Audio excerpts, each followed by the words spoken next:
All right, let's dive into this. What happens when you drop a battle-hardened, seen-it-all mercenary right into the middle of a high school classroom?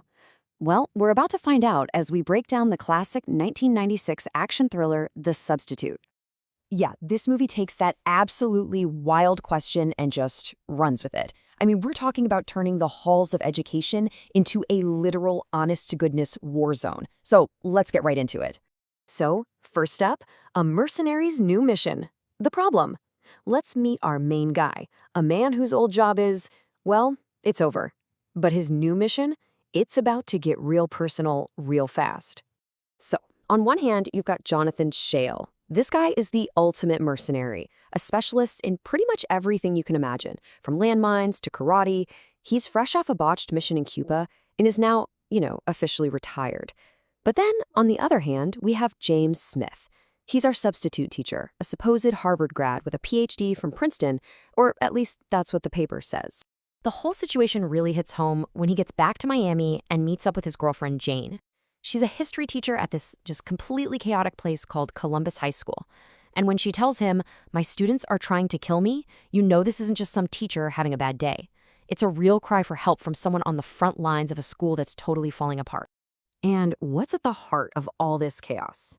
A gang called the Kings of Destruction, or K.O.D. for short. These guys are the top dogs at Columbus High. They pretty much rule the halls with intimidation and violence. And they're led by this absolutely ruthless guy, Juan Lacas. We're not talking about your average disruptive kids here. This is an organized force that runs the school through pure fear. So look how this plays out. Day one, Janie actually confronts the K.O.D. leader, Juan Lacas.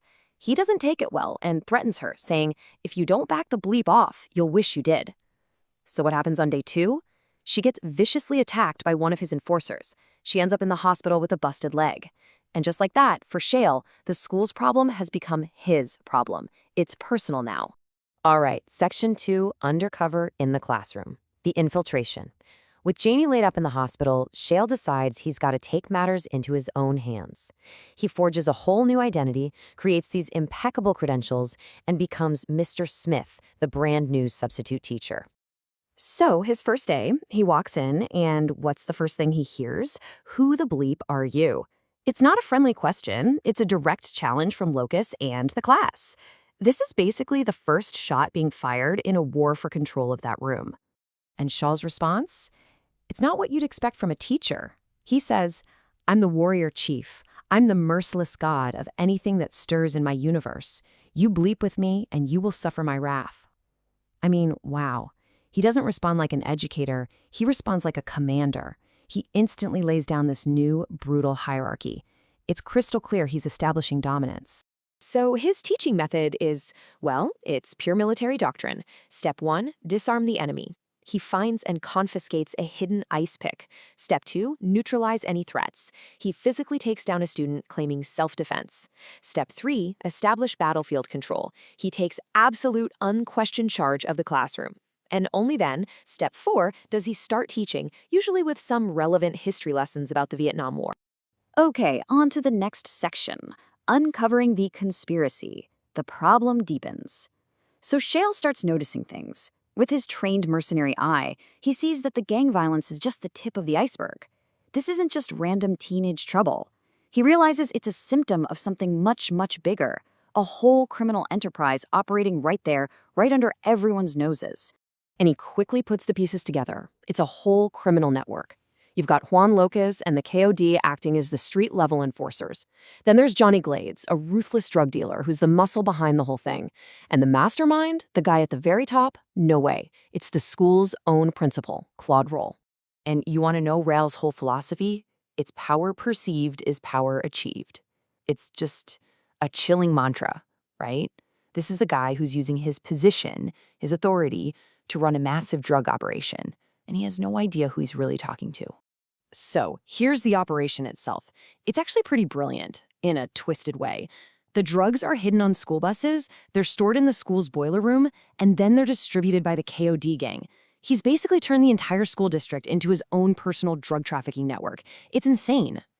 All right, now for the final showdown, the climax. Things escalate, big time. Rogue murders a fellow teacher who gets a little too close to the truth. And that's it. For Shale, the line has been crossed. It's time to stop playing Mr. Smith, the substitute teacher, and go back to being Shale, the soldier. So what does he do? He calls in the old team. The Mercs assemble, and, they're itching for some action. They think it's a little weird, a job at a high school, but Shale plans a full-scale assault, and that's all they need to hear. And that very night, the school literally becomes a battlefield. We're talking hallways and classrooms just erupting into a massive firefight. Shale's team moves in, and they start systematically taking on Rolle's entire armed force. And this is what it all comes down to. Principal versus substitute. The whole insane situation boils down to a one-on-one confrontation between the corrupt principal and our vigilante teacher. In their final moments together, Rolle thinks he's figured Shale out. He thinks it's about the money, but Shale sets him straight. It was never about the money. There's some things that just can't be taught. He makes it totally clear that this mission was never for profit. It was about a different kind of principle. So let's move on to the aftermath. School's out, mission accomplished. Let's see how this explosive graduation day really concludes. So here's the aftermath report. Juan Lacas and the K.O.D. neutralized. Johnny Glades captured and injured. And Claude Rolle eliminated. With the battle over, the entire criminal hierarchy is just gone. It's been completely dismantled, and the school is finally free.